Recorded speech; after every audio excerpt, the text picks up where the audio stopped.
her mind is still in the feudal stage. That's the reason why we want a more autonomous region, simply because we want to distribute the powers. It has nothing to do with dynasties. Kali alam mo kasi ang tao has the right to have the ambition and right to be elected as Filipino. That is the democratic way. Apparently si Grace is still in the feudal stage pa yung ano niya. But she should study more about federalism. Seems to me that she's dwelling on still on the feudal stage. There's nothing to do with itong ruling families, because whether you like it or not, you go by name. Siya mismo, hindi naman talaga rin makatakbo kung walang pangalan. Ganon talaga dito sa Pilipinas. She herself is a living example of that. Siya, tatay niya, tumakbo siya, tumakbo rin.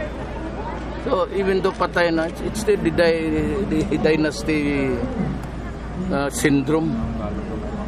Ito ano ginawa? Sabi niya, pagpatuloy ko yung inumpisahan ng tatay ko. See? I was privy to that, but I cannot talk more on. Nandoon ako pag-briefing na yung lumabas yung mga yan.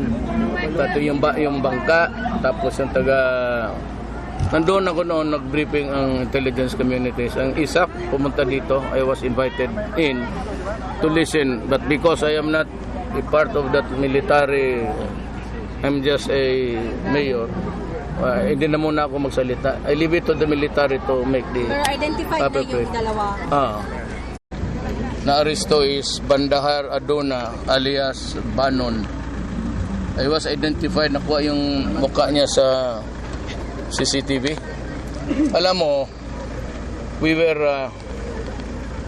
apparently it took us time to recover kasi yung pitik kasi ng ano, yung sa mga intelligence community. Parang tumatawag galing sa dyan sa dito lang banda sa Banawan. Yun, trace namin yung mga tawag, makikita mo yan doon sa ang tinawagan.